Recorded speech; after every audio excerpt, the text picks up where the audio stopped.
নমস্কার বন্ধুরা, আমি মধুমিতা। আজকে আপনাদের সামনে আরেকটি রেসিপি নিয়ে চলে আসছি। সেটা হচ্ছে পটলের পুর। পটলগুলোকে আমি কীভাবে কেটেছি এই যে দেখুন, আপনাদেরকে কাটিয়ে আমি কেটে দেখাচ্ছি।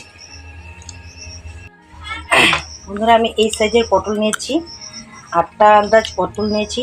এই পটলগুলোকে আমি এইভাবে পরিষ্কার করে নিয়েছি আগে।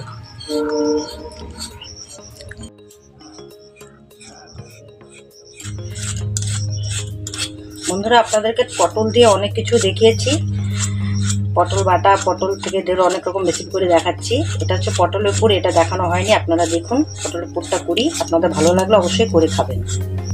এই যে আমি পটলটাকে পরিষ্কার করে নিয়েছি, এখন আমি মাঝখান দিয়ে এভাবে কেটে নেব। এই যে দেখুন এভাবে কেটে নিয়েছি। এখন আমি মাঝখানে যে বীজটা আছে এই চাকুর সাহায্যে এটাকে আমি ফেলে দেবো। এটাকে আমি উঠিয়ে নিলাম। এখন আমি মাঝখানে এইভাবে পরিষ্কার করে নেব। দেখুন এইভাবে আমি বীজটাকে ফেলে পরিষ্কার করে ধুয়ে নিয়েছি। এবার আপনারা দেখুন এই যে এইভাবে আমি কেটে রেখেছি। এটার উপরে এখন আমি নুন আর হলুদ মেখে নেব। আমি পরিমাণ মতো হলুদ গুঁড়ো, নুন দিয়েছি। এবার ভেতরটাকে ভালো করে মেখে নিতে হবে, যাতে নুন হলুদটা ভেতরে ঢুকে যায়। প্রত্যেকটার উপর ভেতরেই এইভাবে করে নিতে হবে। বন্ধুরা দেখুন সবগুলোর ভিতরে আমি নুন হলুদ মাখিয়ে নিয়েছি। এখানে আমি 2টো আলু নিয়েছি মিডিয়াম সাইজের। আলুগুলোকে আমি ভালো করে মেখে নিচ্ছি। এখানে আমি দিয়ে দিলাম এর উপর। বন্ধুরা, আমি যে এখানে আলুটা মেখে রেখেছি এই আলুর উপরে দিয়ে দিলাম আমি পেঁয়াজ কুচি।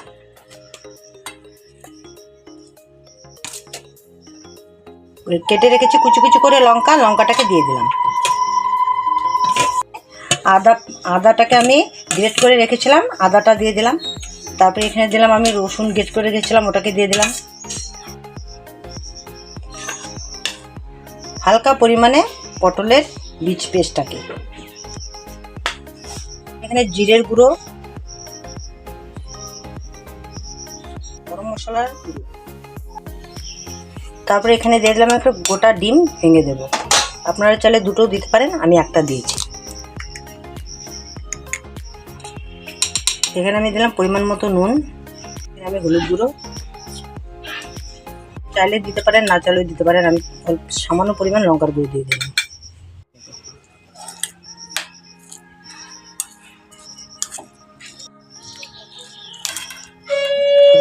দেখুন এই যে এরকম হয়েছে। আমি দিয়ে দিলাম সরষের তেল। বন্ধুরা, তেল গরম হয়ে গেছে। এখন আমি এগুলোকে, এই দেখুন অনেকটা জল ঝরে গেছে নুন হলুদ মাখানোতে। এখন আমি দিয়ে দেবো ভাজা বসিয়ে।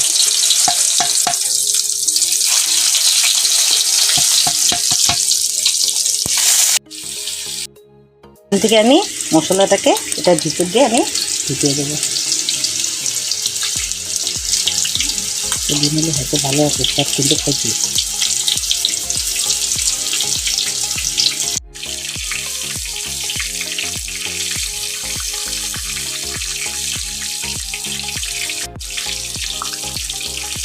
বন্ধুরা, নাস্তা হিসাবে বলুন আর সন্ধ্যাবেলা বলুন, এই খাওয়াগুলো খেতে বেশি রুচিকর খাদ্য হিসেবে পরিচিত। তার কারণ হচ্ছে এগুলো।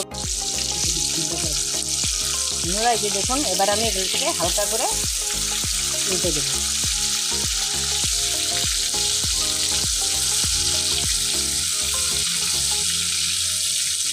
বন্ধুরা দেখুন এবার, বন্ধুরা পটল ভাজা হয়ে গেছে। পটলের পুরটাকে যেভাবে করেছি হয়ে গেছে। এখন আমি নামিয়ে নেব। হালকা আঁচে দিয়ে করতে হবে এটাকে। এই যে আমি নামিয়ে নিলাম।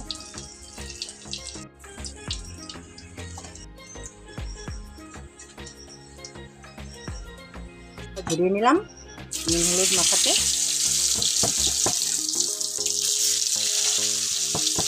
দেখুন কত জল বেরিয়েছে।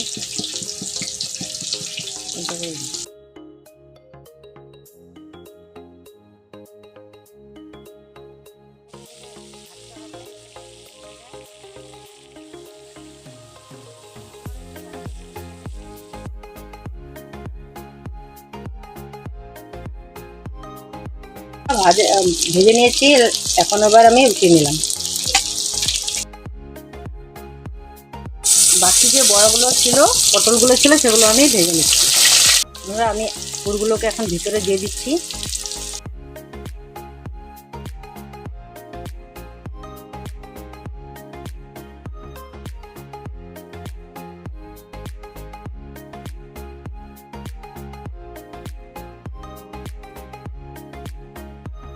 বন্ধুরা, পটলের পুর আপনাদের কেমন লাগলো অবশ্যই কমেন্ট করে জানাবেন।